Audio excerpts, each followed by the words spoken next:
Hello and welcome to the latest Red Robin pre-season mini-pod powered by Budget Tyres, Autocentre and 360 Chartered Accountants.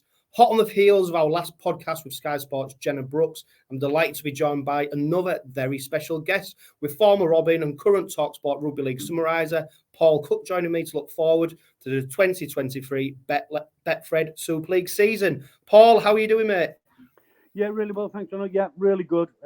Can't wait for it to get started. I know we've been spoilt this year with regards to the World Cup continuing until November, but it still seems like a really long pre-season, and I'm really looking forward to getting to Warrington with Talk Sport on Thursday night.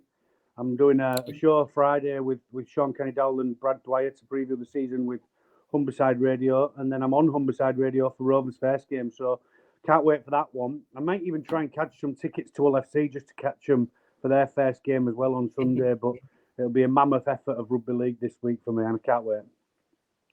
Yeah, I was talking to some Leeds fans last night, and I think the general consensus was just anticipation. You know, it's really building, and I think one view that we shared was that this is probably going to be one of the most open Super League seasons for a long time. I think there's genuinely probably at least 10 teams who will think that they can finish in the playoffs or should finish in the playoffs. Is that a view you share, Paul? I think, listen, if I can, and I did this the other week, I think the top two will be Saints and Wigan, and I think the bottom two will be Wakefield and Leigh. Yeah. I'm not sure which order Wakefield and Leigh. I'm not sure whether Leigh are marginally stronger. But in between that, you're right, you've got probably the rest of the teams that would hope they could make the playoffs. With just maybe the top two guaranteed, in my opinion. Saints looked really strong against St George over the weekend, which I got to watch. Obviously, they play Penrith this weekend, and they've got some miles to do before that. But they'll certainly hit the straps around about mid-season, August time. And I think there's lots of planning with teams to do just that. That old adage, isn't it, where nobody wins the Super League in March or April, but you can certainly make it better for yourselves in August, September. So there's plenty of teams that would want to be up there. The difficulty we have, or I have in Hull, is we look through the red and white glasses or the black and white glasses, and we see what our clubs are doing, but we forget about what the other clubs are doing. So you forget about what Saints have signed or re-signed or who they've got coming back from injury, and you forget about what Wigan have brought in. Warrington have certainly spent heavily. Huddersfield look at a much better team than they did 2 years ago when they made the cup final this year. So yeah, there's lots of other good teams that are doing lots of other good stuff as well. Yeah, and I do wonder with the involvement of IMG now, and obviously it looks like the restructuring of the game as a whole, that you don't want to be struggling, you don't want to be floundering, you want to be down in that top table kind of thing. And I think it's put a bit more pressure on teams to be competing at the top, but not everyone can do it, can they? Well, on and off the field too. I mean, the news broke this morning before we started this podcast about Hull Kingston Rovers' plans for the 15 acres round the stadium. Building an academy, building new facilities so that the first team and they can attract better players because they've got this new build that they're going to be doing over the next few years. And that's what IMG's done. It's put pressure on everybody, hasn't it, to get your house in order, not just on the field, but off the field too. And certainly that the Rovers' plans off the field are going to mean that on the field they become stronger because you can attract the players to come to a lovely new build where the training facilities are top class. They've got all the equipment that they need, the canteen that they're going to build. They'll probably then, they will have a chef involved at the club now, and they certainly had one when I was there many years ago anyway. So, but if you start developing all of that off the field, then on the field it helps you attract bigger and better players. Yeah, and it's really interesting you mentioned that because I think, a number of Super League teams have already done this, but Rovers have grasped the nettle that it's more than just the men's first team. The whole club around it now is so much bigger. And we saw that with the World Cup, didn't we? With the men's and women's and wheelchair rugby, etc. Rugby League is really promoting that inclusivity, and Rovers seem to be riding on that as well. Yeah, and I think the game is too. I spoke with Phil Kaplan at 4020 magazine about this, and we did a podcast over Christmas at the library in Hull about the legacy of the World Cup. And the big one for another one there for Hull KR is the PDRL and Connor, who's championed it and become a World Cup winner with the PDRL team. On top of that, the women fantastic tournament. And then you've got the world champions now in the wheelchair. Well, Jamie Shaw had his event yesterday, the first time that any player in his testimonial years done an event where it included first team players playing in a wheelchair game of rugby league yesterday. It's fantastic, isn't it? As you say, that legacy that the World Cup's left is allowing every team to jump on the back of it. We're seeing new wheelchair teams, up in Edinburgh. I think I retweeted about the team in Edinburgh that have started, and off the back of the World Cup and what the BBC brought to the wheelchair game in particular, where not many people had seen the game and realised how brutal it is. Off the back of that, we're seeing lots of other teams that are sprouting up, including Hull Kingston teams, as you've said. Yeah, really exciting times, especially for the Robins. If we look at the Super League season as a whole, you've already mentioned that you anticipate St Helens and Wigan being the top two teams. I just wonder if St Helens might suffer a little bit of a hangover from this Australia trip. I know when that is the danger. The hangover that they may have, maybe not round 1, round 2, 3, 4, 5, 6. But I certainly imagine that they'll get better in round 14, 15, 16, 17 and 18. And again, that's about how they're going to try and finish the season as opposed to try and start it. So, I think there may well be a bit of a hangover. I think we saw that with Hull FC as well when they went over there. It's not easy to go over there and acclimatise with jet lag and the different time zone, but then coming back, you've got to do the same again, and it'll affect the Saints probably for a few weeks. I imagine, like you said, there will be a bit of a hangover from it because you can't just jump straight back into a load of training and become so intense during the week before a game day when you've done all of that mileage in the legs and its tightness and all the lack of sleep and the sleep patterns. So it's going to be an interesting start of the season for Saints. But it's certainly fantastic that they're going out there to play in a World Club Challenge game against the Panthers. Yeah, what are you expecting from that game? I think a lot will depend on what the Panthers team it is. And I know, and it's really difficult, that one, because I saw an interview with Nathan Cleary this week, and as soon as the World Cup finished, I think he visited about 8 different countries before he went home. So he certainly hasn't gone home and started training until the January, which is only 6 weeks of work. There's a danger that if you play him at 1.2 million a year and he blows up or gets injured, then it really affects the Panthers' season, doesn't it? So I think the Panthers will win. I don't think it'll be as easy as many people predict. I've seen, Phil Gould's comment this week about can they declare at half time. Might be tongue in cheek and all the rest of it, but I think we take that personally as Englishmen and our team that's going over there.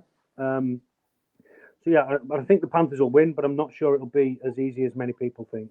No, and I don't think that the gap is as big as what people make out, or the NRL seems to make out, or want to make out the gap between the Super League. And we saw that in the World Cup. The gap's not huge. It's easy for them. It's easy for them, isn't it? And the gap's as big as it is because the salary cap's quadruple what it is over here. So all of a sudden, you're not getting the quality of, and ultimately, when you can spend quadruple the money, you get quadruple the product and you get quadruple the player.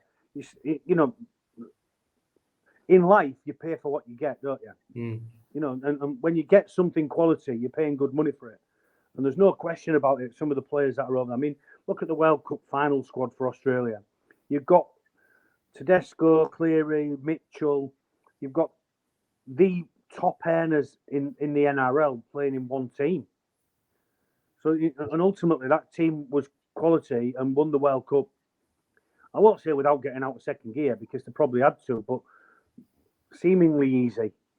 The World Cup final particularly was just a lesson in how to strangle another team out of the game and then win it towards the end of the game. So, I agree. I don't think it's a massive gap. I think it probably would be if we was playing in it week in, week out, if Saints was or another team was, because you'd find that the quality is still there in that competition. But to go over there in a one-off game, you've got a chance. You've got a chance, and anything can happen. And I'm sure that Saints will put on a good show, and I hope they do, because I can't stand it when our competition is belittled by the Australians, because some of their best players over the last 10 years have been Englishmen. Yeah, definitely. And of course, it's going to provide a fantastic curtain raiser to the main event of the day, which is Wigan versus Hull Kingston Rovers. You're going to be calling it, Paul. Yeah. What have you made of Rovers' recruitment so far this season? Yeah, well, I think the recruitment's been brilliant. I think it's easy to criticise anybody's recruitment. You've got to be able to attract the players, and they've got some quality players in the door already. You've got the captain in Kenny Dow, you've got Kane Linnett. Some of the overseas players that they've already got are the best players that they've got and the top earners. Opicic looks a brilliant prospect, doesn't he? Late 20s, not nowhere near his 30s, but past 25. But his best rugby is maybe at the time he's going to be at Hull KR. Reece Kennedy looks big and strong. Jesse Sue looks like he's going to be an handful. I think all of a sudden now you've got maybe George King, who's always started the last few years because ultimately Albert Vete didn't cut it. Corbin Sims wasn't at his best. So King started and sort of led the pack. And now he might play a little bit of a bench role or come off the bench now and again, whereas he started almost every time he's been fit. So the recruitment for me has meant that there's more depth within the squad and there's more options for the coaching now, Willie Peters, to be able to mix and match, as opposed to when Tony Smith was in charge. George King really had to start because he was easily their best front rower. Yeah, and especially George King, I think he's a player where, last season he had to play the big minutes because there was literally no one to backfill, was there? Exactly that. We had a horrendous injury record. And I think it's going to be interesting to see how he spells King, because I think, last season he was probably 7 out of 10 nearly every game. You could rely on him. Yeah. What he probably needs is him on 8 and 9 out of 10 when he comes on for his 20-minute spells. Less minutes, more quality, less minutes. So it is going to be really interesting to see how he goes. I think one of the biggest challenges is how he deals with Parcell and Litton. I think Litton was Parcell's understudy, and I think they're equal now. I think they're literally either one of them could play, be the starting hooker, and it's going to be interesting to see whether he goes with one on the bench or whether he goes with an extra forward and he utilises Minchella, for example, to fill in at hooker. And it's something that NRL coaches are used to doing. How do you see that playing out? Well, that's the really interesting one. I mentioned this a couple of weeks ago on Humbersides about Tony Smith played in a really unique way, where he played really quick and had both dummy halves on at the same time and just allowed everybody to push forward and play offload. The NRL game is completely different, isn't it? When you've got 13 who's a middle player and very little ball plays out of them, even though Minchella's got that in his game, the difficulty could be trying to find a place for two hookers. If Willie Peters goes the Australian way, then that may be the case. One of them may miss out every week, or one of them may just be charged with playing until he doesn't play quality, and one of them may miss out. And then that's difficult to manage because you've got a couple of players there who are well within the right to be able to play in most Super League teams. So, it's going to be a really interesting one how they handle it. The other big one for me with regards to OKR is, and this might sound really stupid, but the two halves or the three halves have got to be better. Yeah. Because ultimately, Mikey Lewis has missed a hell of a lot of games for a young kid. And Jordan Abdul has missed a large part of last season injured. And I know he had a good record before that. But Rowan Milnes has not stepped up, or he stepped up one every 4 weeks, maybe two. And 50% of the time as a halfback ain't good enough.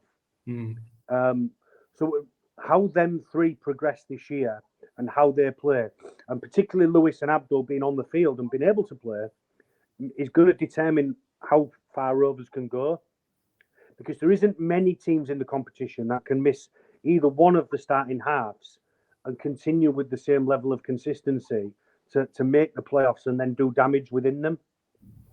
So it'll be really interesting because it may well have been that an Australian half or an overseas half was more beneficial than, let's say, two Australian front rowers that they brought in. So that might be the only question mark that I have. And I hope, more than anything, I'm wrong. And I hope that the both Abdul and Lewis can stay on the field. And when one of them's injured, it's not a 3-monther where you've got Milnes having to come in for 3 months. And if he does have to do that, can he step up and continue the same level of consistency that Lewis and Abdul had shown before any injuries. So that'll be really interesting this year for me in the half for Rovers. Yeah, and we saw, I think last season, when I looked at it, I think we had seven different starting partnerships, which is no good for any team trying to achieve consistency.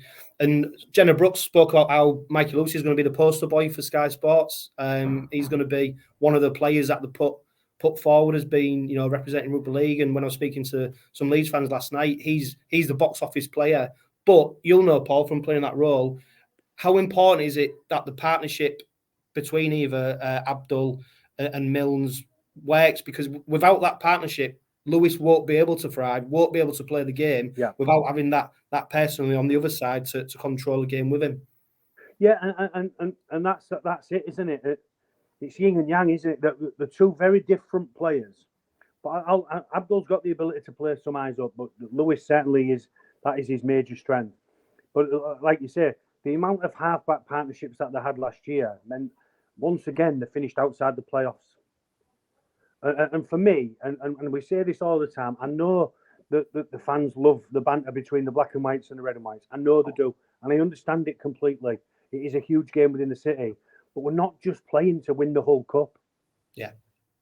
As a fan, and I'm a fan of both clubs, I want them both to do really well. Because if we're two of the top teams in the competition, it's fantastic for rugby league. Because there'll be 16,000 at the KCOM every week, and there'll be 10,500, 12,000 at Craven Park every week.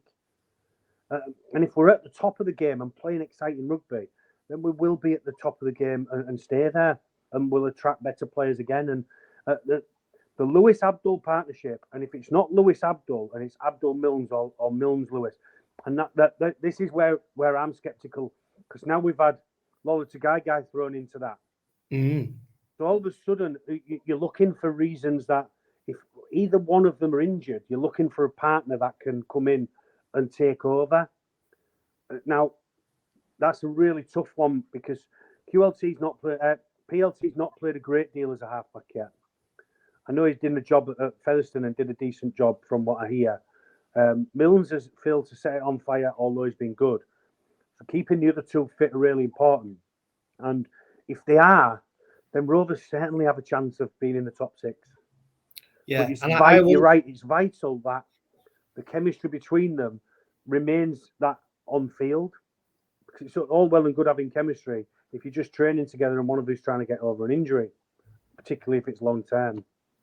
Yeah, and it's really interesting as well, isn't it? Obviously, they've got Danny Maguire, one of the best players to grace the field. But Willie Peters, of course, halfback. So to have that head coach as well tutoring them two players, it's going to be. You fail to realise with Willie, don't you? You fail to realise, and I only played against him because at the time when Hull and Gateshead merged, he went off to Wigan. So he went off to Wigan, and me and Horney was promoted along with Will Robinson, the Australian half, and a couple of others that could play in the halves there as well. But me and Horney was just kids, and we only ever got to play against him. And he was a quality half.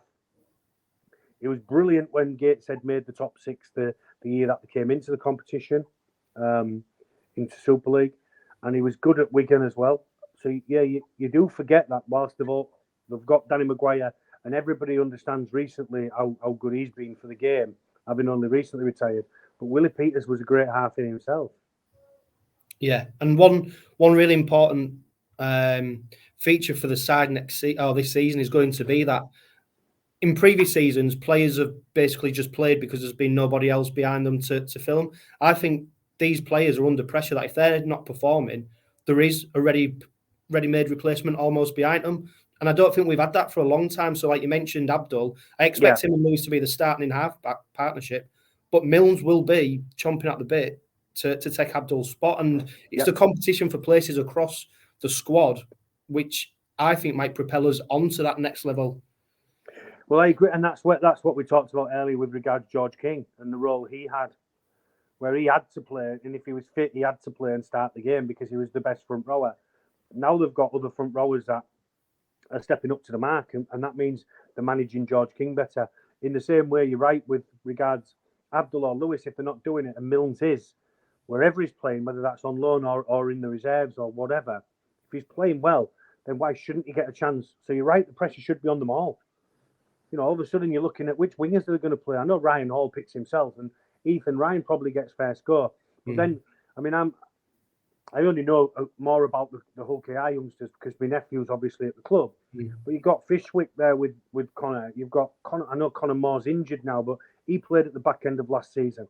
You've got all these young kids as well that are still teenagers that have had a taste of first team rugby at the end of last season and will be chomping at the bit to get an opportunity to be able to play and play well. And then, who knows, then you should maybe stay in. And if you do stay in and you don't come out of the team, you're a teenager that breaks through and then you have a great career.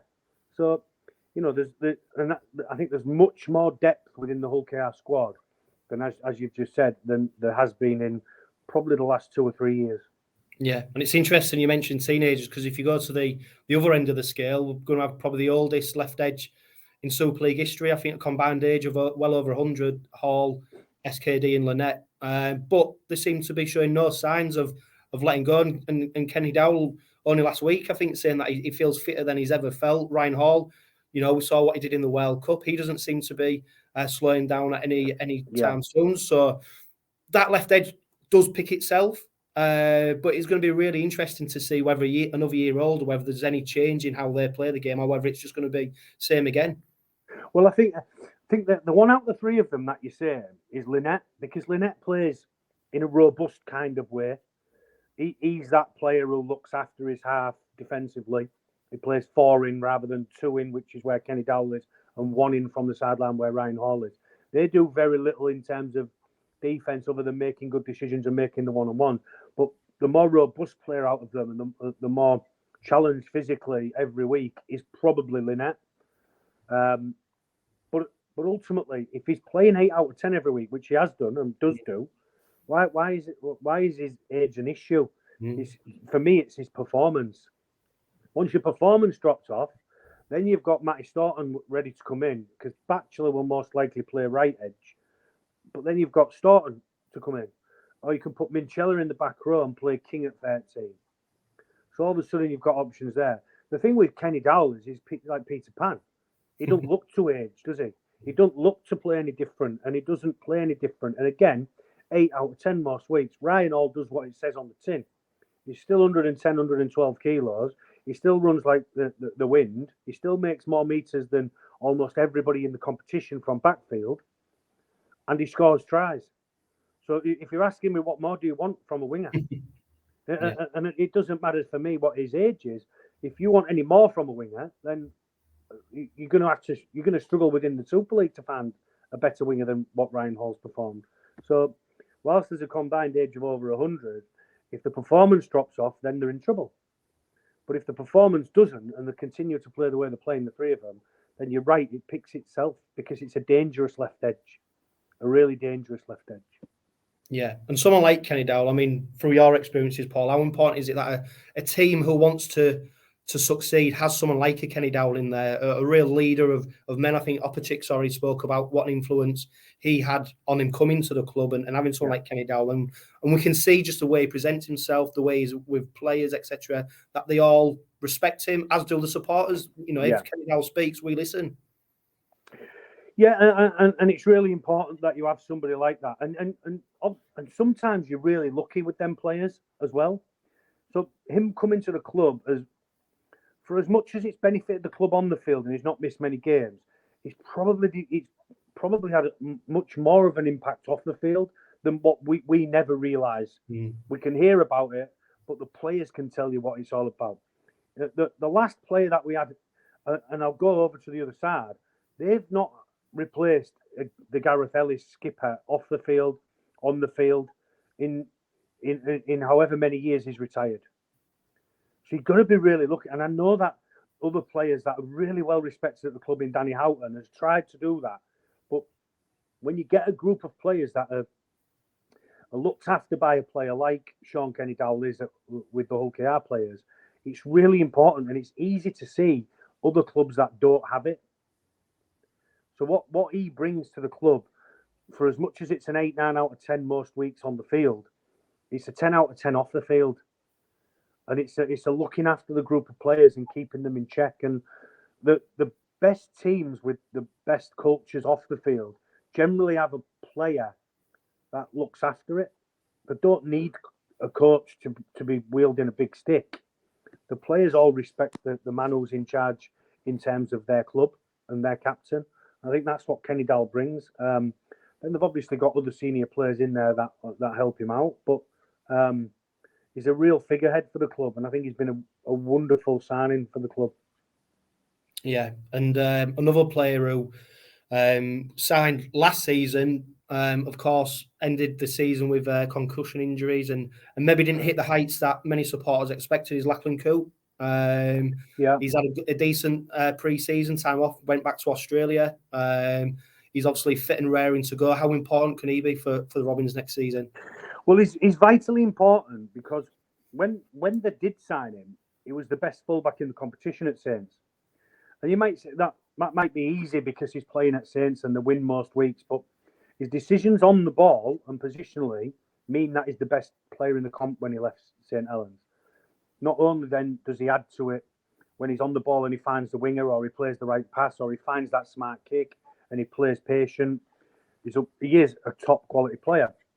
And again, the difficulty is similar to the Lewis and Abdul one for me, is keeping him on the field is going to be really important, because if they do, then there's a real chance of again making that six, and then not only making the six but having a real dig in the playoffs.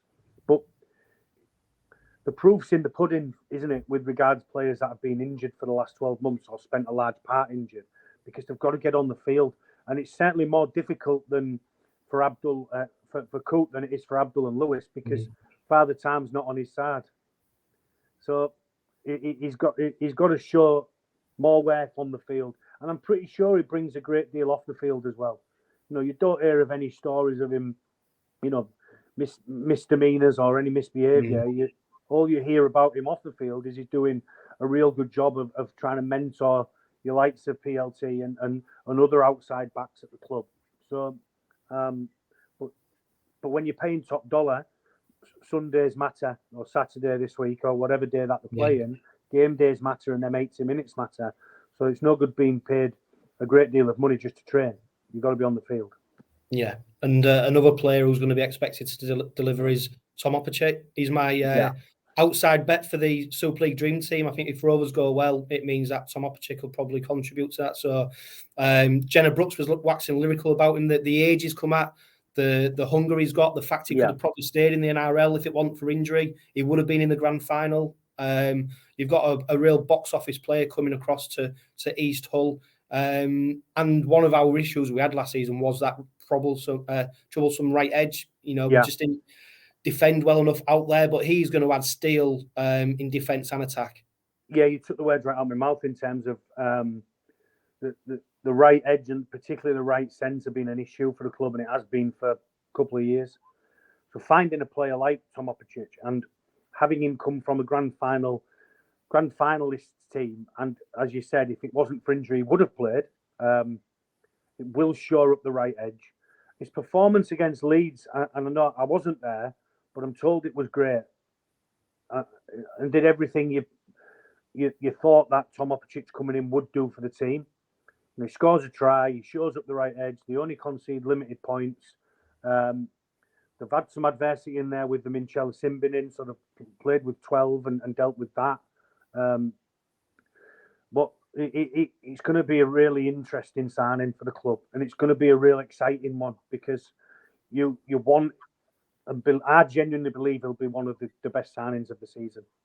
I think at the age he's at, the position he plays, where it's been problemsome for Hull KR, you'll see a marked improvement as we did against Leeds. And I know it's not a competition game, but we'll find out over the next 6 or 8 weeks how good he is for Hull KR. And I'm pretty sure if I was to bet any money on that, it would be the positive way that he will have a real positive influence on the team. Yeah, let's just hope he stays injury-free and we get to see him out on the pitch more often than not. One question for you, Cookie. Willie Peters, 3-year contract. It's the most expensive Hull Kingston Rovers side probably ever assembled. It's probably the most experienced backroom staff we've ever had. Is he under pressure in this first season to deliver, or do you think he'll get a bit of a free hit? No, I don't think he'll be under pressure to deliver this season. Excuse me. The difficulty is that Tony Smith wasn't under a great deal of pressure. And what happened under Tony is that, let's be fair, when Tony came in, there was a real need for change. There was a real need for the team to be better, because what they was dishing up under the previous coach was not good enough. So the change had to be made. The change with Tony was made because of something off the field. So there's no pressure on Willie to come in and try and make them 100 times better and change a load of things, because it was working prior to him coming in.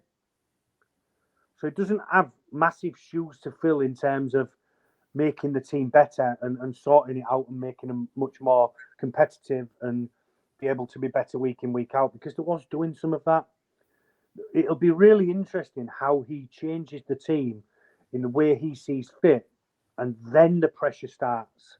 Because if what he does doesn't yield more results in 18 months, in my opinion, then he's under pressure. Because Tony's results wasn't really poor until he left the club. And he'd already announced he was leaving before he was sacked 6 weeks later, because of then on-field performances and the fact he was going anywhere. Yeah. So the change wasn't ultimately necessary. It was made at board level and coach level, and not because of a player-led level of poor performance. So I don't think Willie's under a great deal of pressure this year. The things you added was pressure from outside, because the squad he's assembled is expensive, and he's signed some great players from overseas. You know, in Opportunity, Jesse Sue and Reece Kennedy. You know, he's also got Kenny Dowell there with Lynette. Then he's got Ryan Hall. You know, he's got some top draw players, hasn't he, to choose from. So yeah, the pressure does come with a bit of that, but he can't just come in after 6-8 weeks and of a pre-season and everything's going to be hunky-dory, everything's going to be great, and we're going to win 75% of our games and finish in the top 4. It doesn't work like that. It doesn't work like that. But the pressure will start for me if in 18 months' time we don't see top 6 or results, because ultimately every team's under pressure. Whatever you're spending, you're under pressure. Wakefield are under pressure to avoid relegation with Leigh. Saints are under pressure to win it with Wigan. Hull Kingston are under pressure because they want to make the 6, and that's probably their aim. Huddersfield are under the same pressure with Warrington. Catalan are up there. They've got pressure to get back into a grand final. Castleford have finished outside the playoffs, will want to get into them. Salford, can they improve from last year? There's the pressure. So the pressure for everybody coaching. Yeah, a lot of talk in pre-seasons about how this is probably going to be one of the fittest Hull Kingston Rovers side. I think there was the first Super League side back into pre-season training. Yeah. We've benefited from Willie Peters actually coming over to the country early, and not only that, him doing work behind the scenes while he was still at Newcastle. For me, I think there's going to be, it sounds daft, but every point counts, and I don't think you've got any free hits, so you've got to hit the season running fast. Yeah. But if you look ahead to Saturday, you couldn't probably, other than St Helens, you couldn't have asked for a tougher opening round fixture. Yeah, it'll be really, and you go back 12 months, there was pumped at home by Wigan for round 1. So there's the scars of last season. It's a really interesting one with Willie Peters. 1, doing work when he was over there.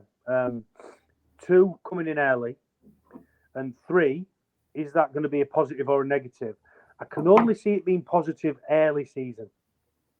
Because when you're one of the fittest and the most cohesive teams early season, that's when you see a team beat a St Helens or a Wigan, who probably won't beat them in August. So you find that teams like Wakefield could all of a sudden turn over a Wigan or a St Helens early season, but Saints and Wigan and them teams will think that it'll be okay if we're below par early season. We've got to hit the ground in July. So they'll be planning for July. With NRL coaches coming over, it's not the NRL over here, is it? We've not got a realm of and a massive roster of players to choose from if it's not going right. Yeah, you've got to get it right. they can make change really easily because they've got a luxury of a quadruple spend and lots of quality players to be able to choose from.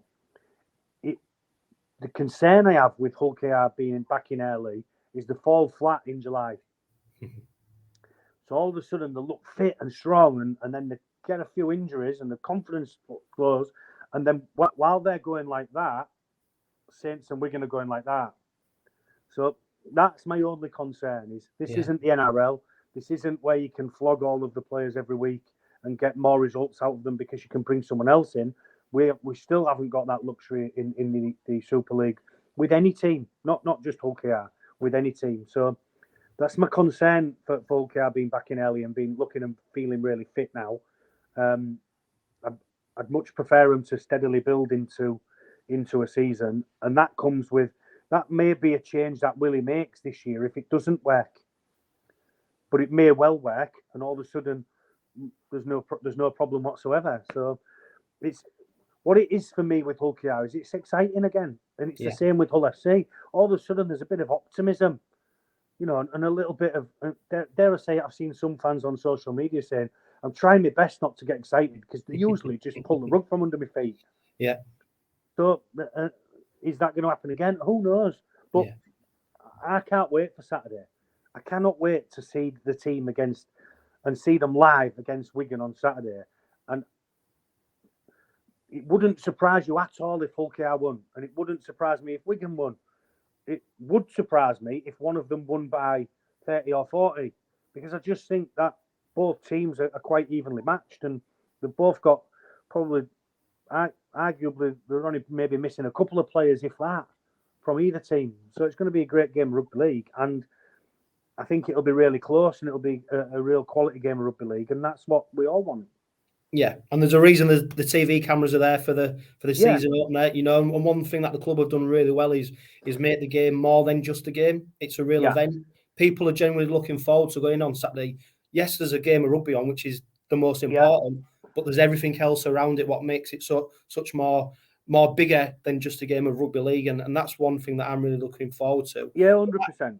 I suppose that just leads me to the next point, though, is that, and it's something I've discussed with other people, is that are we too emotional in this city? Are we clinical enough about our teams? We seem to get wrapped up in when everything's brilliant, we love them. When everything's bad, it's the worst thing in the world. We don't seem to have that middle ground in this city, and I think that's for both clubs. Well, it's an interesting point because the middle ground means that you finish 9th and 10th or 8th and 9th, don't you? And that's where we have been. Yeah. So ultimately,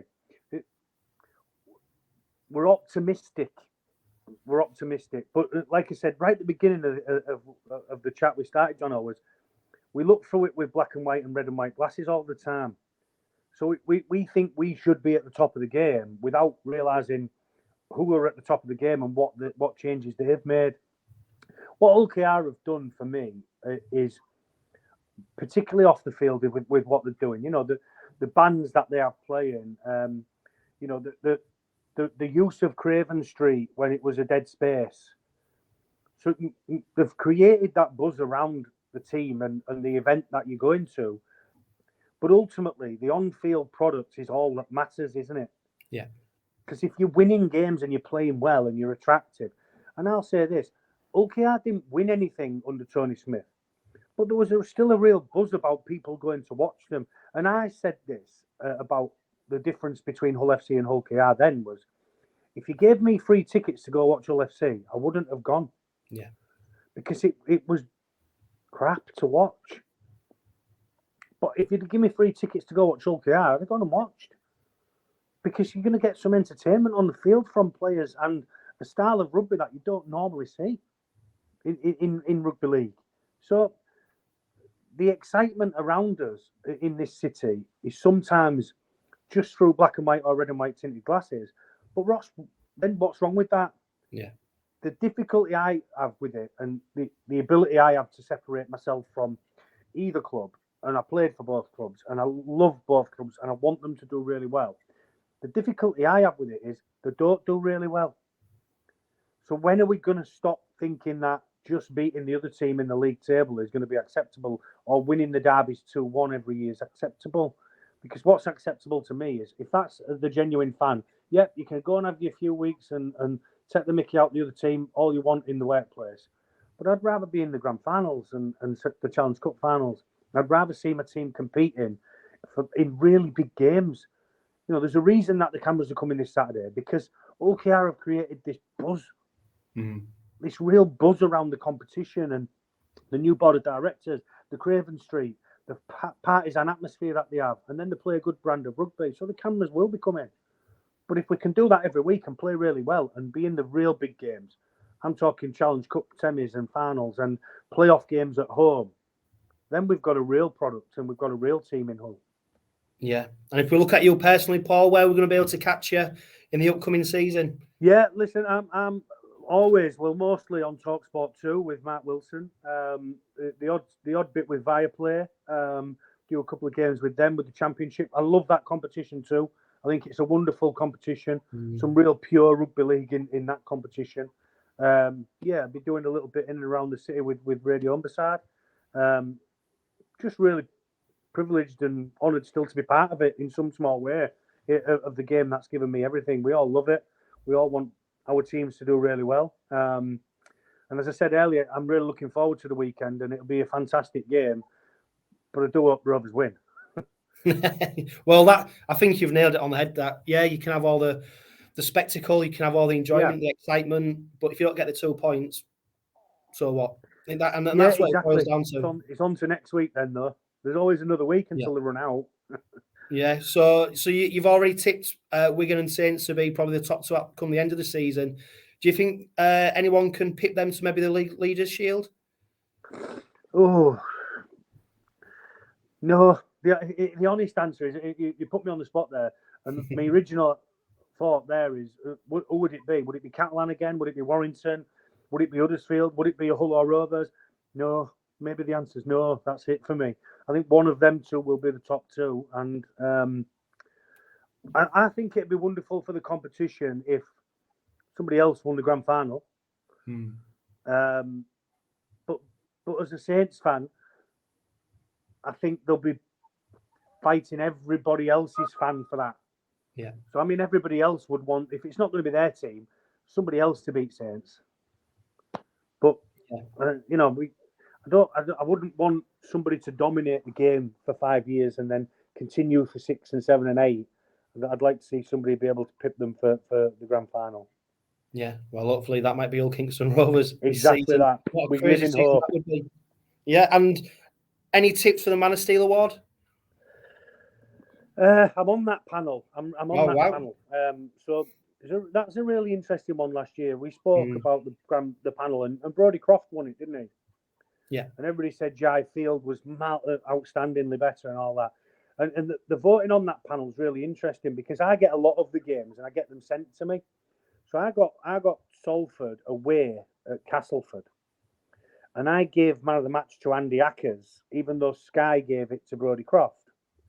So I gave Andy Ackers 3 points, Brodie Croft 2, and Callum Watkins 1. And it was a toss-up between Watkins and Croft for number 2. I thought Watkins was brilliant as well. So I see something completely different on that panel to what the normal fans see. So Wigan's fans always arguing about the Man of Steel. An outside bet for Man of Steel. Let's have a think about that. I don't know. It's really a real difficult one to choose one player. Would you bet against Roby maybe getting it? Yeah, do you know what? The only thing I was thinking about the Man of Steel, and obviously, what Roby's done, it'd be a fitting tribute, wouldn't it? I mean, but obviously they shouldn't be giving on sentimentality, and you can't do that on a point scoring system, can you? And that is it. The difficulty for a St Helens and a Wigan player to win it is if they're winning most weeks, most of the players are playing at 7, 8, 9 out of 10. So it takes a real performance to oust a. For argument's sake, Liam Farrell is probably the most consistent back rower in the competition in terms of his performance week in, week out. And I see a lot of Wigan week in, week out. So he's always at like an 8, 8.5 out of 10. But Jai Field was at 9. But Jai Field doesn't always play at 9. Farrell always plays at 8, 8.5. So it's really hard for Wigan players to win the Man of Steel or somebody else. And it's maybe a little bit easier for a Brodie Croft because they fly under the radar and he plays really well in a team which isn't expected to do really well. So that's where your opportunities might come in. Yeah, it's going to be really interesting. Paul, thank you so much for your time. It's been a really interesting chat, and you're just adding more fuel to the fire in terms of looking forward to our season opener on Saturday. You know, let's hope it is a fantastic occasion. Yeah. But most importantly, let's hope it's 2 points for the Robins. Absolutely. This has been the Red Robin Podcast pre-season mini-pod powered by Budget Size Autocentre and 360 Chartered Accountants. And for now, just remember, live, love, laugh and be happy.